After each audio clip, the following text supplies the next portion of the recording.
Oh, hello there. Yes, well, the long hot election just passed me by. Shooby-doo, wah. Yes, well, partially.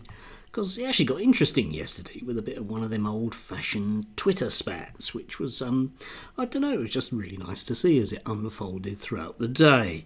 National treasure, David Tennant, because he is, let's face it, there are certain actors that, are just sort of quite nice, and you'd happily leave your kids with them.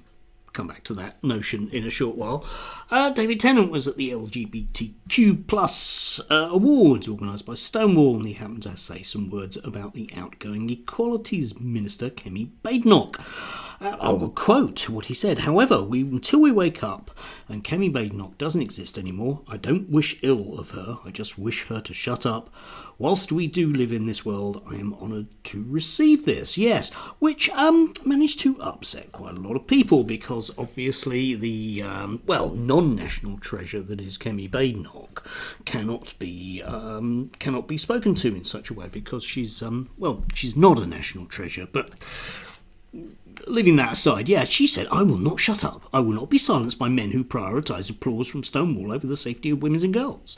A rich, lefty, white male celebrity so blinded by ideology he cannot see the optics of attacking the only black woman in government by calling publicly for my existence to end. Yes, except probably not really. Notice, though, the way that this instantaneously slips into gender and identity politics of the left, one might say, because one of the odd things that we may have noticed about the Conservative Party over the last few years is whilst they're quite happy to be racist about pretty much anything and homophobic, etc., sexist, etc., about pretty much anything, they get very uppity if you happen to point out to the fact that they might be of Asian descent or not entirely heterosexual or indeed female. An old boss of mine from about 5, 6, 7, 8 years ago was actually a Muslim guy, he's a very successful businessman, was actually told me that he'd been offered Boris Johnson's seat because of the optics of it. Yes, because it looks good if you get a sea of different coloured faces. I mean, they all have to be very rich and libertarian and want to wish ill of poor children, obviously. But so long as it looks like that isn't the case, then that's the good thing. And this is where Kemi Badenoch comes in, because she's the Equalities Minister, she was the Equalities Minister, but she oddly doesn't believe that people are equal. They're certainly not equal to her, because she's very special, because her mum says so, and you mustn't criticise her, okay, because she's going to be the next leader of the Conservative Party. She hopes. I don't think she will be. So we then had a sort of celebrity pile-on, which was quite fun to watch. Dawn Butler, black Labour MP, in case you didn't know. Not all black women think the same. I agree with David Tennant. That's it. That's the tweet. And Dawn Butler is, of course, as a black woman, or indeed any sort of woman, is fully entitled to have her opinions. But Kemi Badenoch wasn't going to have any of that. This is the true face of the Labour Party. Keith Starmer says he doesn't want a toxic debate, but he's happy to have Labour MPs do his dirty work for him and let people know they wish I didn't exist. These are the types of people who will form a government if Labour wins. Yes, MPs, indeed, yes. But for me, the most interesting part of all of this, because we are dealing, let's face it, with a national treasure and a non-national treasure here in terms of a spat, was seeing that the people on the right who chose to sort of wade in on this. First of all, we had the man who is inevitably wrong about everything, Brendan O'Neill from Spiked, okay? So he wrote, it's such a mask-slipping moment when David Tennant told Kemi Badenoch to shut up. We've moved on from the non-existent thing. Okay, it confirmed how boorish transactivism has become. Yeah, it is dull, isn't it? People that don't wish to be sidelined in society are just so yawnsome, Brendan. Oh, any woman who criticises the trans ideology is fair game to these people. Yeah, fair game. Yeah, she's fair game. Equalities Minister doesn't do anything about equality, only meets transphobe, but you mustn't criticise her for that because it might look like you're criticising a black woman. Unless you're a black woman, in which case, no, actually it still isn't right if you're a left-wing black women. Yeah. This has got to stop, says Brendan O'Neill. Yes. Has he ever had an original thought in his head? Ever? Brendan O'Neill. I mean, it's astounding.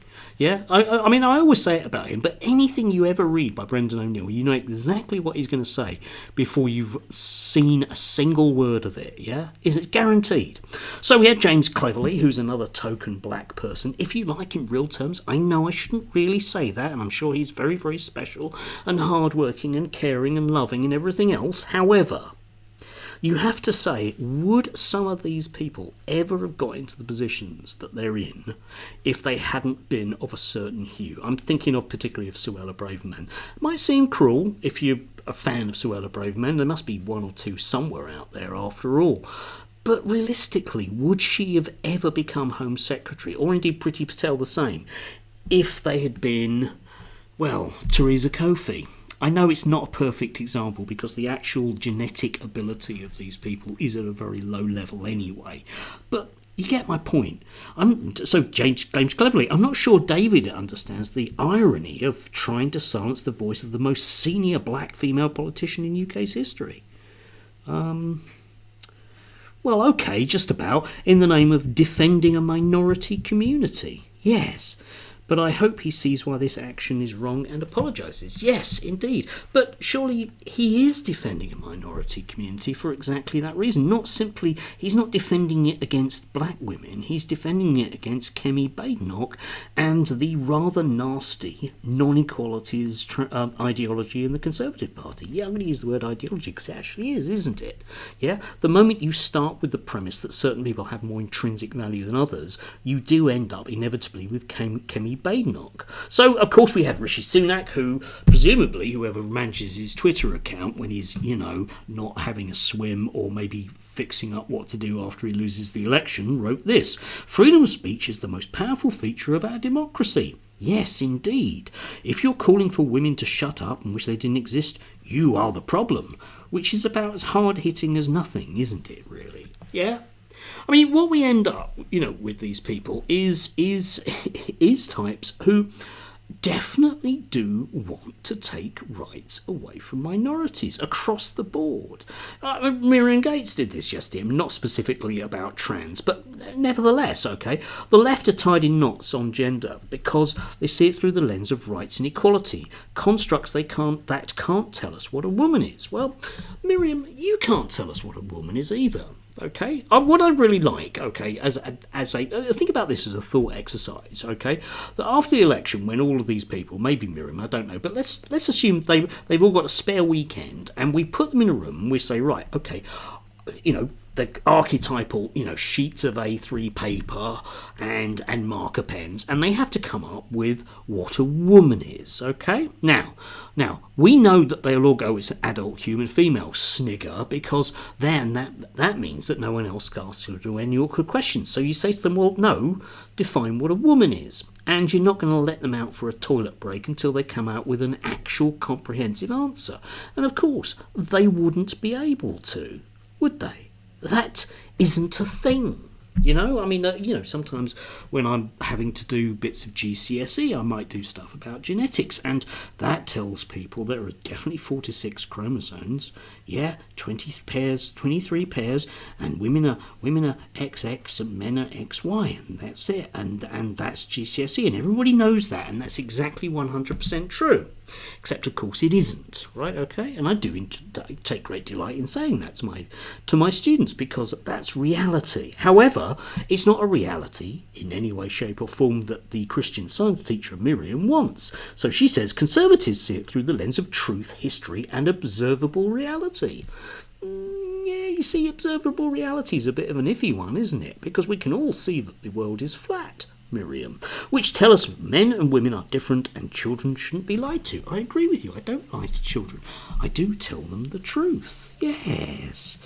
Anyway, moving on from the sublime to the ridiculous in terms of national treasures, we end up with Lawrence Fox, right? Okay, who wrote this, right? About the Badenoch. Absolutely right. So good to see a Conservative minister with principles that will not succumb to bullying from the child mutilation cults. Now, David Tennant is everything that Lawrence Fox in his most fevered imagination wishes he was, yeah? good-looking, talented, and just a general all-round decent human being. But ask yourself this, okay, if you're a fan of Laurence Fox, and we'll come back to his particular delights, if you like, but ask yourself this, right, okay? Imagine you had a 4-year-old child who got invited away on the same weekend to either stay at Uncle Laurence Fox's or Uncle David Tennant's household. Which of the two would you choose? I know which one I'd choose, particularly if Lozza Fox said that he'd drive them home. Yeah? You wouldn't trust Lozza Fox not to deliver you back the same child. And if I can put it on a more blunt sense, which of the two of them would you trust if your daughter was 14, for example? Which brings us neatly to Toby Young, of course, who has very odd views on young women and women's parts. It's one of the reasons why he had to delete so much of his social media when he got involved in government. But leaving that aside, he wrote this: most exponents of woke ideology disguise the toxic core of the doctrine by talking about inclusion and being kind. Yeah, we just kid him, really. Not David Tennant. He's ripped off the compassionate mask and revealed the vicious snarl beneath. Yeah, that's real hyperbole, isn't it? Next time Stonewall employs a midwit actor to play a useful idiot, they could give him a script to read, yes, which I imagine in Toby's head plays off a lot better than it actually comes out, because of course you could apply some of those words to Toby. Still no word about Julian Assange. And just coming back to Lozza briefly, okay? This will, I mean, you know, you can be a fan of Lozza Fox's politics, but if you are a fan of Lozza Fox's politics or some of these other people, you do have to ask yourself realistically, what type of politics am I into? For example, Lozza did this yesterday, okay? Somebody had posted up: a Reform vote is an Andrew Tate vote, it's a Putin vote, a Trump vote, it's a little Tommy 10 names vote. Yeah, that's that's Tommy Robinson, who's managed to get himself arrested in Canada on immigration charges. You can't make it up. Anyway, it is to privatise the NHS, and it's a vote for 3 millionaires. It's a vote to private business. It's a racist vote, to which Laurence Fox says, you don't need to sell it to us, we're already in. Yes, because these people, when they unfortunately get involved in exercises like this, do exactly show us who they are. And yesterday I was still astounded, and I'm consistently astounding, that J.K. Rowling, who is about to lose that kind of treasured status as the nation, shall we say, in a big way, is carrying on in social media, because the longer she goes on, the harder it is for her to disguise the basically very deep unpleasantness that she's coming out with, okay? So, you know, she's now, it's well reported in the Telegraph, this, okay? J.K. Rowling has agreed to meet with Labour on the condition that Angela Rayner apologises for endorsing a charter that describes two organisations, women's place and the LGBT Alliance, as hate groups, yeah? Because, of course, you know, she's a very rich woman, and as such she can dictate to a democratically elected party, which is about to become the government, exactly what she wants. It's not a good look, is it? It's not a good look. She is basically becoming a parody of her own Onion account, isn't she? Yeah? That's what she has become. And, you know, increasingly, unfortunately, people are going to see this stuff. And when finally we get to next week and we do have a different government who are a lot less sympathetic to these people, who are just rather unpleasant. And they're not just unpleasant to trans people, they're pleasant to everybody. You know, they at least have a kind of equal opportunities level of unpleasantness about them. But they are going to be out on their ear, and it's going to be intriguing to watch exactly what they do next, because they will take all of their little snarling nastiness, curl it into a ball, and that will become the new Conservative Party. And they will choose trans as their perfect thing, as a wedge issue. And I will say to them, good luck with that. Let's bring it on. Because the longer it goes on with these people, the easier it is to see just how appalling they are. And I'll say it again. If you had the choice between leaving your child with Laurence Fox or David Tennant, Who would you choose? I think the answer's blindingly obvious. And if you answer Lawrence Fox, you really don't care about children at all, do you? And we do have a lovely warm day. It's dangerously close to the weekend. Hurrah!